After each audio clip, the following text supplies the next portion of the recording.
आई बाहेरगावी गेली असताना माझे बाबा रोज मला त्यांच्या खोलीत झोपायला बोलवू लागले. त्यानंतर मी जेव्हा स्वतःला आरशात पाहिलं तेव्हा तर माझ्या पायाखालची जमीनच सरकली, कारण माझं सडपातळ शरीर फार वाढलं होतं. काही दिवसात माझं लग्न होतं. माझ्या लग्नाच्या आदल्या दिवशी तर बाबांनी माझा जीवच काढला होता. त्यांनी पूर्ण रात्रभर मी मेघना. माझ्या आईने तिच्या वयाच्या 35व्या वर्षी दुसरं लग्न केलं होतं. मी तेव्हा 19 वर्षांचे होते. मिलिंद काका अगोदर आईला बऱ्याच वेळा घरी सोडवायला येत असत. आता तर ते माझे बाबा झाले होते. आईने त्यांच्याशीच दुसरं लग्न केलं होतं. ते माझे दुसरे बाबा होते. माझी आई शिक्षिका होती व बाबाही त्याच शाळेत कार्यरत होते. तिथेच आईची व त्यांची भेट झाली. आईला या वयात प्रेम करणं सुचलं होतं. मला तिचा हा निर्णय अजिबात मान्य नव्हता, पण तिच्याशिवाय मी दुसरीकडे कुठेही जाऊ शकत नव्हते. आईच्या लग्नानंतर 2 महिने मिलिंद काकांना मी बाबा म्हणून स्वीकारलं नव्हतं, पण ते सतत माझ्याशी जवळीक वाढवण्याच्या मार्गावर असायचे. मी फार लाजाळू होते. माझ्या काही छोट्या मोठ्या गोष्टी जरी मला घ्यायच्या असल्या तरी मी त्या आईला आणायला सांगायचे. असंच एकदा मला काही कपडे घ्यायचे होते. मी आईला माझ्यासोबत चल म्हणून हट्ट करत होते, पण तिच्याकडे वेळ नव्हता. ती म्हणाली की तू तुझ्या बाबांना सोबत घेऊन जा, ते तुला हवं ते घेऊन देतील. आईला तर माझ्याकडे बघायला जराही वेळ नव्हता. बाबांना मुलींचे पर्सनल कपडे घ्यायला घेऊन जायला मला फार लाज वाटत होती, म्हणून मी नंतर आईला वेळ मिळेल तेव्हा जाण्याचं ठरवलं. पण संध्याकाळी बाबा घरी आले तेव्हा येताच ते माझ्या खोलीत आले होते. त्यांनी माझ्या हातात मला जे कपडे हवे होते ते दिले. ते म्हणाले की आईने मला सांगितलं होतं तुला काय हवंय ते. मला तर बाबांच्या हातून ते घेताना फार लाज वाटत होती. आईला ना काही गोष्टी समजतच नव्हत्या.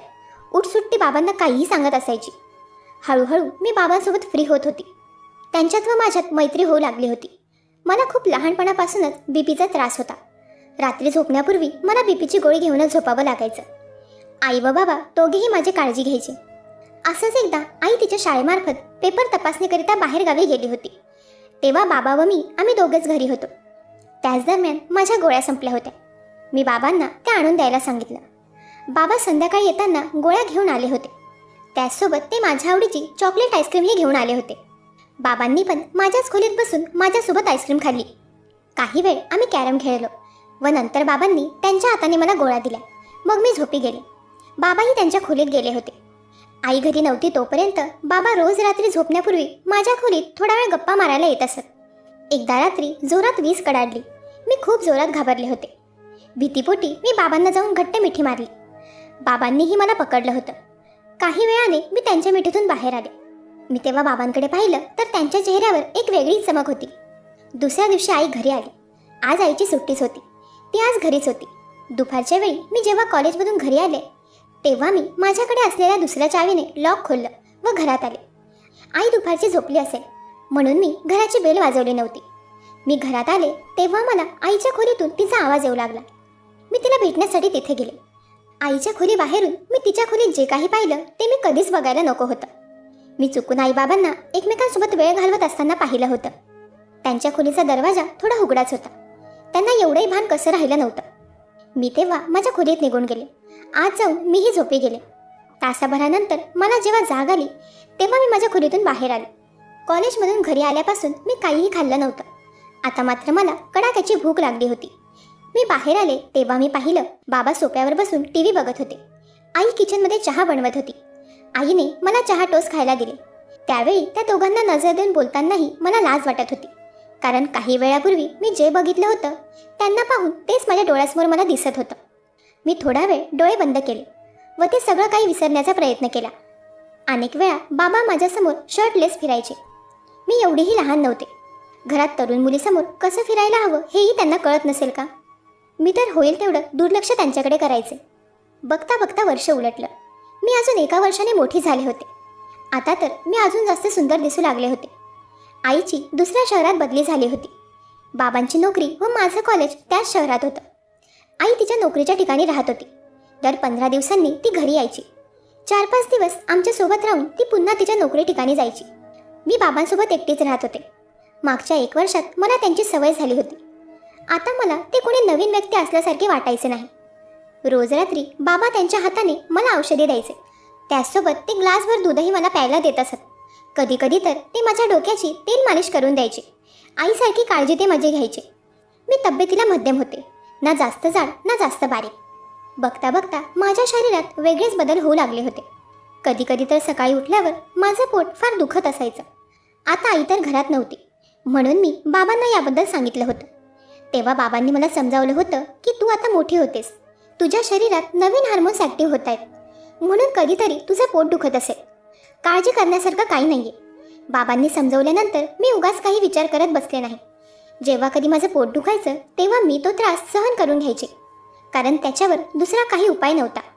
वयात येणं ही सुद्धा एक समस्या असते असं मला वाटू लागलं होतं, कारण माझं शरीरही मला आता जड भासत होतं. अचानकच मी शरीराने वाढू लागले होते. एके दिवशी मी पुन्हा बाबांना माझ्या शरीराच्या बदलावाबद्दल विचारलं. मी त्यांना म्हणाले की माझ्यासोबतच्या मैत्रिणी तर अगदी वेल मेंटेन आहे, मला नक्कीच काहीतरी झालंय, आपण डॉक्टरकडे जायला हवे. तेव्हा बाबांनी मला त्यांच्या फोनमध्ये काही मुलींचे फोटो दाखवले.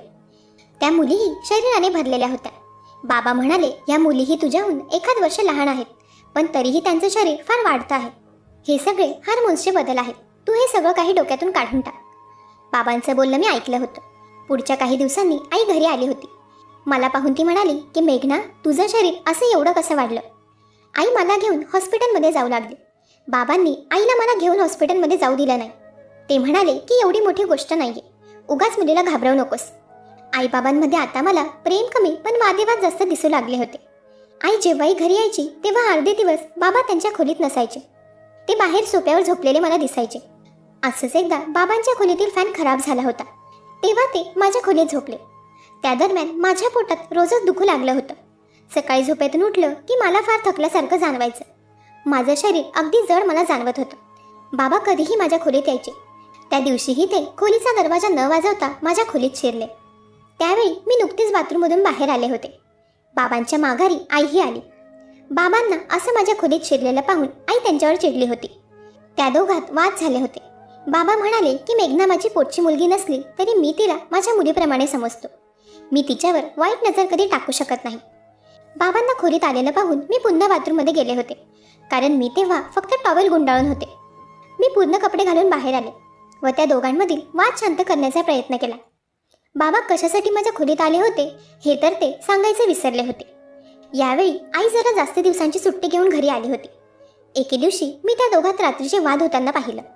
तेव्हा मी आई बाबांच्या खोली बाहेर जाऊन त्यांच्या खोलीचा कानोसा घेतला. आई बाबांना बोलत होती की तुमचं माझ्यावर प्रेमच राहिलं नाहीये. मी त्यांच्या खोलीच्या उघड्या फटीतून आत पाहिलं. तेव्हा मला दिसलं आई बाबांना मिठी मारत होती, पण बाबा तिला सारखं त्यांच्यापासून लांब करत होते. बाबांच्या बोलण्यावरून मला लक्षात आलं होतं की ते माझ्या खोलीत असं अचानक आले होते, त्यावरून आई त्यांना खूप काही बोलली होती. त्याचाच राग बाबांना आला होता. आई त्यांची माफी मागत होती. बाबा मला माझ्या सख्या वडिलांप्रमाणे जपायचे. थोड्या दिवसात त्या दोघांमधला वाद शांत झाला. एके दिवशी आईची मैत्रीण आमच्या घरी आली होती. तिचा मुलगा लग्नाच्या वयाचा होता. तोही काकींसोबत आमच्या घरी आला होता. मला बघताच काकीने मला त्यांची सून म्हणून निवडलं होतं, पण अजून तरी माझा लग्नाचा काहीही विचार नव्हता. आईने सुद्धा काकीला नकार दिला, पण त्या आईला म्हणाल्या की माझा मुलगा आता पुढच्या 2 महिन्यातच अमेरिकेला जाणार आहे. त्याच्या आधी मला त्याचं लग्न करायचं आहे. त्याची बायकोही त्याच्यासोबत परदेशात जाईल. माझ्या मुलाशी लग्न करून तुझ्या मुलीचं नशीब उजळेल. असंही मेघना एवढी लहान नाहीये, ती 20 वर्षांची आहे. तिची शरीर यष्टी पाहून तर ती 20 वर्षापेक्षाही मोठी वाटते. काकींच्या बोलण्याने आईचं मन पालटलं.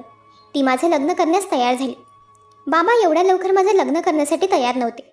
आई मला म्हणाली की तू आत्ताच फार मोठी दिसायला लागली आहेस. एकदा तुझं लग्न झालं की तुझं कितीही शरीर वाढलं तरी काही चिंता नाही. आई माझ्या लग्नाविषयी अचानकच खूप विचार करू लागली होती. तिच्या आग्रहामुळे मी लग्नाला होकार दिला. घरात लग्नाच्या तयाऱ्या सुरू झाल्या होत्या. माझ्या लग्नाला 2 दिवस बाकी होते. अचानकच मला चक्कर येऊ लागल्या होत्या. कदाचित लग्नाची धावपळ सुरू असल्यामुळे माझं स्वतःकडे दुर्लक्ष झालं होतं. लग्नाच्या दिवशी मेकअप रूममध्ये माझे बाबा मला भेटायला आले. त्यांनी मला मिठी मारली व ते माझ्याकडे अगदी भरल्या डोळ्यांनी पाहत होते. मिठी मारून ते माझ्या पाठीवरून हात फिरवू लागले होते. मला त्यांचा स्पर्श वेगळाच जाणवत होता आणि मला ते काही आवडत नव्हतं. मी त्यांच्या मिठीतून स्वतःला सोडवण्याचा प्रयत्न करत होते, पण त्यांनी मला घट्ट पकडून ठेवलं होतं. काही वेळाने आईही तिथे आली. तिला पाहून बाबांनी माझी त्यांच्या मिठीतून सुटका केली. आई मात्र बाबांकडे रागाने बघत होती. बाबांनी मला स्पर्श केलेला तिला आवडत नव्हतं. लग्न करून मी माझ्या सासरी आले. त्या दिवशी माझी व विवेकची लग्नाची पहिली रात्र होती. मी माझ्या खोलीत बसले होते. तोच काही वेळाने विवेक आमच्या खोलीत आला. त्याला दुधाचा ग्लास देण्यासाठी मी बेडवरून उठले. अचानक मला गरगरायला लागलं. माझ्या हातातील दुधाचा ग्लास खाली पडला. तशी मीही चक्कर येऊन खाली पडले. मला शुद्ध आली तेव्हा मी हॉस्पिटलमध्ये होते. माझी आई माझ्या बाजूला उभी होती. तिच्या डोळ्यात अश्रू होते. मी उठताच तिने माझ्या कानाखाली वाजवली. आई म्हणाली की नालायक मुली, तू लग्नाआधी कोणाचं मूल पोटात घेऊन फिरतेस. मी गरोदर होते. हे जेव्हा मला समजलं तेव्हा तर मी हादरले होते. माझ्या पोटात कोणाचं बाळ होतं हे मलाही माहीत नव्हतं. आईने मला दुसऱ्यांदा कानाखाली वाजवले. तेव्हा विवेकमध्ये आला. त्याने आईला तिथून बाहेर पाठवलं. रडून रडून मी त्याला सांगत होते की मी काहीच चुकीचं केलं नाही. माझ्या पोटातील मुलाचा बाप मलाही माहीत नाही. विवेकने माझं बोलणं ऐकलं व तोही तिथून निघून गेला. माझं कोणीच काही ऐकायला तयार नव्हतं. बाबा मला आमच्या घरी घेऊन आले. त्या दिवशी मी रात्रभर झोपले नव्हते. आई तर माझ्याशी बोलायलाही तयार नव्हती.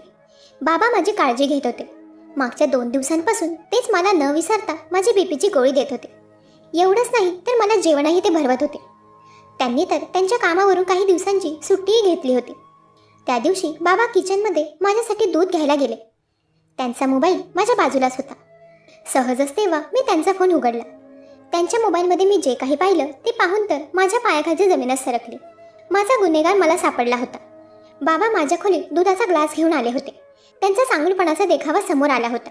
मी त्यांच्याकडून दूध घेतलं नाही. आईच्या खोलीत जाऊन मी तिला बाबांच्या मोबाईलमधला तो व्हिडिओ दाखवला. तो पाहून आईने बाबांच्या 2 कानाखाली वाजवल्या. तिने सरळ पोलिसात त्यांची तक्रार केली. पोलिसांची काठी पडली तेव्हा त्यांनी केलेल्या गुन्ह्याची त्यांनी कबुली दिली. गेल्या काही महिन्यांपासून मला दुधात झोपेचं औषध देऊन ते माझ्यासोबत नको ते कृत्य करत होते. एवढंच नाही तर त्यांनी त्याचा व्हिडिओही शूट केला होता. माझा विश्वास मिळवून त्यांनी माझ्यासोबत नको ते कृत्य केले होते.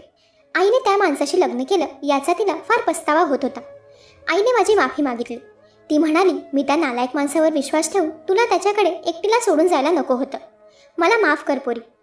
नोकरीच्या नादात मी माझ्या तरुण मुलीकडे दुर्लक्ष करत राहिले.